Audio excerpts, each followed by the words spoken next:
নমস্কার, Bengali scholar maker YouTube চ্যানেলের আরও একটি নতুন আলোচনায় তোমাদের সকলকে স্বাগত জানাচ্ছি।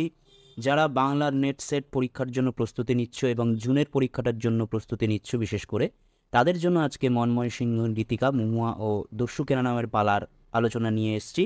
এবং যতটা সম্ভব গুরুত্বপূর্ণ তথ্যকোষ যেমন করে আমি তোমাদের জন্য ভিডিওগুলো এনে থাকি সেইভাবেই রয়েছে, এবং প্রশ্নোত্তর পর্বটাও কিন্তু গুরুত্বপূর্ণভাবে রয়েছে। এখানে মডেল টেস্টগুলো আমরা যেভাবে নেব সেইগুলো যদি তোমরা খাতায় লিখে রাখো, আমার মনে হয় আগামী পরীক্ষাতে তোমাদের এখান থেকে প্রশ্ন কমন আসার সম্ভাবনা রয়েছে।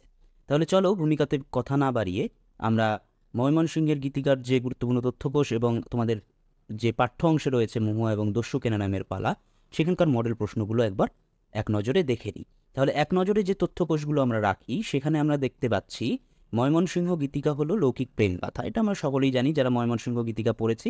ময়মনসিংহ গীতিকা দীনেশচন্দ্র সেনের সম্পাদনায় প্রকাশিত হয়েছে 1921 সালের 9 মার্চ। দীনেশচন্দ্র সেন এই গাথাটি চন্দ্রকুমারের কাছ থেকে পেয়েছিলেন।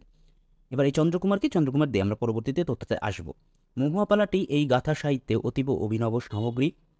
1931 খ্রিস্টাব্দে সৌরভচন্দ্র কুমার দে প্রাচীন মহিলা কবি চন্দ্রাবতীর সম্বন্ধে একটি প্রবন্ধ প্রকাশ করেন। দীনেশচন্দ্র সেনের নির্দেশে চন্দ্রকুমার দে কলকাতা বিশ্ববিদ্যালয়ের সংগ্রাহক রূপে মোট 22টি পালা সংগ্রহ করেছিলেন। দীনেশচন্দ্র সম্পাদিত প্রথম খণ্ডে মোট 10টি পালা মুদ্রিত হয়েছিল। দীনেশচন্দ্র সম্পাদনায় 1923 থেকে 1932 সালের মধ্যে ময়মনসিংহ গীতিকা ও পূর্ববঙ্গ গীতিকা রূপে প্রকাশিত হয়। পরের তথ্যে দেখতে পাচ্ছি দীনেশচন্দ্র সেনের সম্পাদনায় 1923 সালে eastern Bengal ব্যালাডস Mymensingh volume 1 part 1 নামে ইংরেজি সংস্করণ প্রকাশিত হয়েছিল। চন্দ্রকুমার দে 1889 খ্রিস্টাব্দে ময়মনসিংহ নেত্রকোনার আইথর নামক স্থানে জন্মগ্রহণ করেন। এটা আমাদের গুরুত্বপূর্ণ জানতে হবে। মহাপালায় মোট 24টি অধ্যায় রয়েছে এবং দস্যু কেনা নামের পালায় রয়েছে একটি অধ্যায়, যেটি চন্দ্রাবতী প্রণীত। ঠিক আছে, আপাতত এই যে আমাদের বাহ্যিক যে তথ্যগুলো আমরা পেলাম সেই তথ্যগুলোর উপর নির্ভর করে সেই প্রশ্নগুলো তো রয়েছেই, এবং আভ্যন্তরীণ দিক থেকেও কিন্তু আমাদের প্রশ্ন রয়েছে। আমাদের দস্যু কেনা নামের পালা এবং মহুয়া পালা আমাদের কিন্তু টেক্সট পড়তে হবে। তোমরা জানোই নেটসেট যারা প্রস্তুতি নিচ্ছ তাদের যদি টেক্সটের ক্ষেত্রে বিশেষ করে যদি আমরা খুঁটিয়ে না পড়ি তাহলে কিন্তু আমরা এই প্রশ্নের উত্তরগুলো পারবো না। আমরা যতই মডেল টেস্ট দিই না কেন, যতই আমরা কিউ করে থাকি না কেন, নানা রকম প্রশ্ন ঘাটি না কেন, টেক্সটের বিকল্প কোনো কিছু নেই। আমি বারবার এই কথা তোমাদেরকে বলি এবং আগামীতেও এই কথাই বলবো, কারণ পড়াশোনা যদি খুঁটিয়ে না করা যায় তাহলে নেটটা পাস করা যাবে না। এখানে তোমাদের একটা কথা বলে রাখি, মডেল টেস্টে যাওয়ার আগে তোমাদের স্ক্রিনে দেখতেই পাচ্ছ পোস্টার একটা এসছে এবং একটা বিজ্ঞপ্তি। আমাদের পরবর্তী যে ব্যাচ শুরু হবে সেই পরবর্তী ব্যাচের জন্য আমরা ভর্তির প্রক্রিয়া শুরু করেছি, এবং আগামী 15ই মে থেকে আমরা এই ডিসেম্বরের যে নেটটা হবে তার জন্য আমরা ভর্তি প্রক্রিয়া শুরু করেছি। এবং তোমরা চাইলে অবশ্যই আমাদের সঙ্গে যোগাযোগ করতে পারো। পোস্টারের মধ্যে যাবতীয় ডিটেলস সমস্ত কিছু রয়েছে। তোমরা এখান থেকে চাইলে আমার সঙ্গে ফোন নম্বরও দেওয়া রয়েছে, তোমরা চাইলে অবশ্যই যোগাযোগ করতে পারো। তাহলে চলো আমরা আমাদের কাঙ্ক্ষিত মডেল প্রশ্ন উত্তরের দিকে যাচ্ছি, যেখানে 1 নম্বর প্রশ্নে বলা হয়েছে হুমরা বেদের প্রসঙ্গ কোন পালাটিতে আছে। তোমরা দেখতেই পাচ্ছ সঠিক উত্তরের নিচে দাগ দেওয়া রয়েছে, মহুয়া পালায় রয়েছে। মহুয়ার সইয়ের নাম কি? পালং বা পালঙ্ক। ঠিক আছে। সাপে যেমন পাইল মণি, পিয়াসী পাইল জাল, পদ্মফুলের মধু খাইতে ভোমরা পাগল। উপরিউক্ত অংশে ভ্রমরা বলতে কাকে বোঝানো হয়েছে? নদের ছাদ। 4 নম্বর প্রশ্ন, গর্জিয়া উঠে বলো দেওয়া হাতে লইয়া চুরি, কালা দেওয়া বলতে এখানে কি বোঝানো হয়েছে? ক খ নির্ভুল। অ্যাকচুয়ালি আমরা হুমরাবেদি বলবো, কিন্তু এখানে যেভাবে প্রশ্নের ধরনটা রয়েছে, যে দিকে যাচ্ছে আমাদের ধারণাটা, সেখানে কালো মেঘ উত্তর হয়, সেই জন্য এখানে ক খ নির্ভুল দেওয়া হয়েছে। ঠিক আছে। আমাদের এই প্রশ্নটার উত্তরটা আমাদের অপশনের উপর নির্ভর করবে। যদি কালো মেঘ থাকে অপশনের মধ্যে শুধু, তাহলে কালো মেঘে রাইট করে আসবে, ক্লিক করে আসবে। যদি হুমরা বেদ থাকে তাহলে শুধু হুমরা বেদেই করবে। ঠিক আছে, এখানে আমি দুটোই দিয়েছি তোমাদের সুবিধার্থে।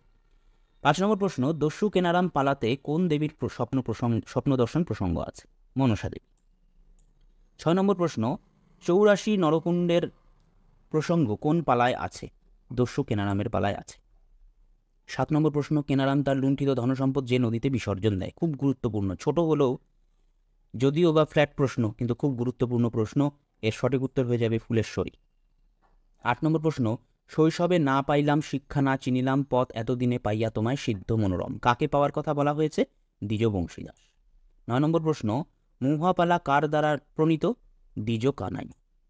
10 নম্বর প্রশ্ন, রাবণের মতো হইল অতি বলবান। কার প্রসঙ্গে বলা হয়েছে? কেনারামের। কারণ রাবণ হচ্ছে কেনারাম হচ্ছে একজন দস্যু হয়ে উঠেছিল এবং তার যে বল তা রাবণের সঙ্গে তুলনা করা হয়েছে।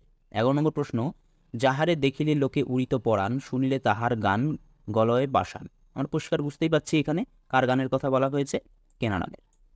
12 নম্বর প্রশ্ন, মহুয়া ও নদের চাঁদের পুনরায় মিলন কত মাস পরে হয়?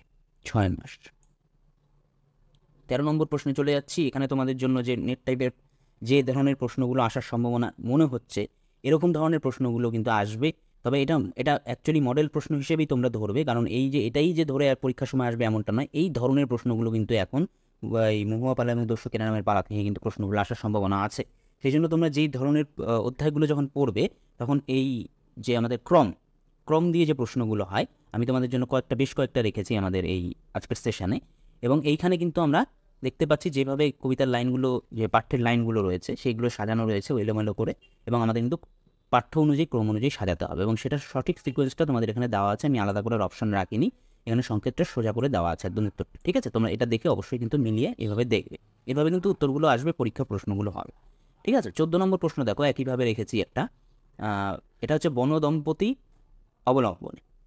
ঠিক আছে, অধ্যায়গুলোর নাম এখানে আমি বলে দিয়েছি। মহুয়া পালার অন্তর্গত বনদম্পতি অবলম্বনে লাইনগুলি ক্রমানুসারে সাজাও।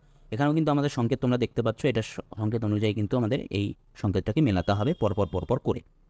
ঠিক আছে, 15 নম্বরে দেখো, এখানে আমি শুদ্ধ অশুদ্ধ রেখেছি, এবং ইচ্ছে করে এখানে সমস্ত যে মন্তব্যগুলো রয়েছে, সমস্ত মন্তব্যগুলি শুদ্ধ রাখা হয়েছে তোমাদের সুবিধার্থে, যাতে তোমরা এখান থেকে নোটগুলো করে নিতে পারো।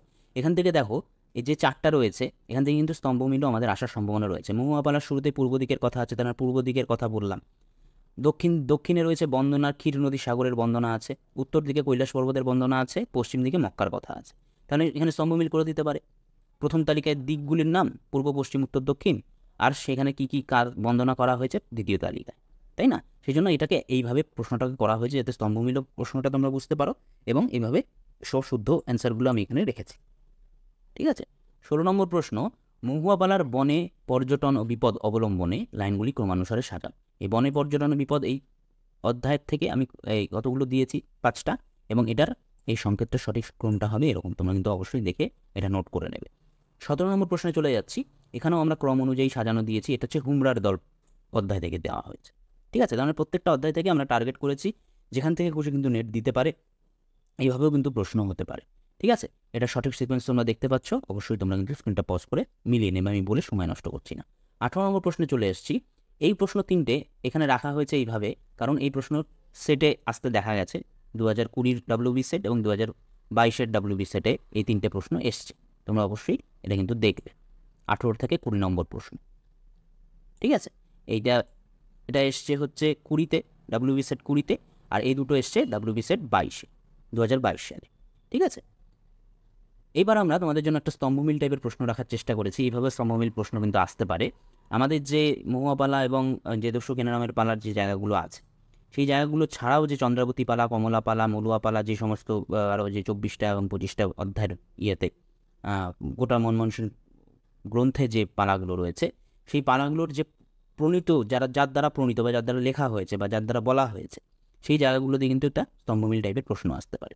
দেখো, এখানে মহুয়া পালা, মলুয়া পালা, চন্দ্রাবতী পালা, কমলা পালা, দস্যু কেনারামের পালা, 5টা পালার নাম দেওয়া হয়েছে, আর এখানে কার দ্বারা প্রণীত সেটার নাম দেওয়া হয়েছে। আমি এটা সরাসরি রেখেছি, এখানে মানে মিল করার সেরকম কোনো কিছু নেই, একদম মিলিয়েই রেখেছি আমি এটাকে, যাতে তোমরা নোট করে নিতে তোমাদের সুবিধা হয়। তার মানে মহুয়া পালা কার দ্বারা প্রণীত? দ্বিজ কানাই। মলুয়া পালার কোনো গ্রন্থাগারের নাম পাওয়া যায়নি। চন্দ্রাবতী পালার নয়নচাঁদ ঘোষ প্রণীত। কমলা পালা দ্বিজ ঈশান প্রণীত। আর দস্যু কেনারামের পালা চন্দ্রাবতী প্রণীত। ঠিক আছে, তাহলে আমরা এই সেশনে আজকে দস্যু কেনারামের পালা এবং মহুয়া পালার থেকে যতটুকু করার চেষ্টা করছি তোমাদের জন্য, সেখান থেকে আমরা এটুকুই বোঝানোর চেষ্টা করছি, এবং আমাদের উদ্দেশ্য এটাই যে আমাদের পড়ার ধরনটা ঠিকঠাক আছে কিনা এবং আমরা পড়ছি ঠিক করে কিনা। ঠিক আছে, অনেকেই কিন্তু আমরা ইউনিট 2টাকে বাদ দিয়ে চলে যাই, বা অনেক টেক্সটই কিন্তু আমরা এই ইউনিট 2-এ যে সমস্ত প্রাচীন মধ্যযুগের যে বাংলা সাহিত্য রয়েছে সেটাকে আমরা অনেকটাই বাদ দিয়ে চলে যাই। এটা কিন্তু করা যাবে না, অবশ্যই কিছু কিছু জায়গা পড়তে হবে, এবং আমি চেষ্টা করলাম খুব কম সময়ের মধ্যে তোমাদের এই জায়গাগুলো ধরিয়ে দেওয়ার। এখনও সময় আছে, তোমরা যদি চাও, মহুয়া পালা খুব ছোট জায়গা, মহুয়া পালা এবং দস্যু কেনারামের পালা একবার হলেও কিন্তু রিডিং দিয়ে তোমরা যাবে, তাহলে কিন্তু এই তথ্যগুলো কিন্তু না হলে পাওয়া যাবে। আমি চেষ্টা করলাম কিছু কিছু তথ্য তোমাদের এখানে দেওয়ার, তোমরা যদি অবশ্যই নোট করে রাখো, আমার মনে হয় কাজে লাগবে।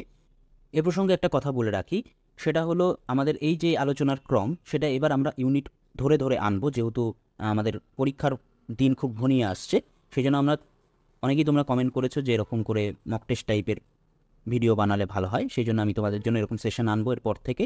যে মে মাসটা পড়লেই আমি এরকম এই সেশনটা আনা শুরু করব তোমাদের জন্য। ইউনিট ধরে ধরে প্রশ্ন, অর্থাৎ ইউনিট ধরে ধরে আমরা 10টা ইউনিটের 10টা সেশন আমরা করব, এবং সেটার উপর নির্ভর করে কার কীরকম প্রস্তুতি তোমরা নিজে বিচার করে নিতে পারবে। ঠিক আছে, তোমাদের কাছে শুধু এতটুকুই চাওয়ার যে আমাদের এই ভিডিওটি যদি ভালো লাগে তাহলে অবশ্যই লাইক করো, যাতে আমার উৎসাহ বাড়ে, এবং কমেন্টে অবশ্যই জানাও তোমাদের কী ধরনের ভিডিও প্রয়োজন বা কী ধরনের সমস্যা তোমাদের রয়েছে।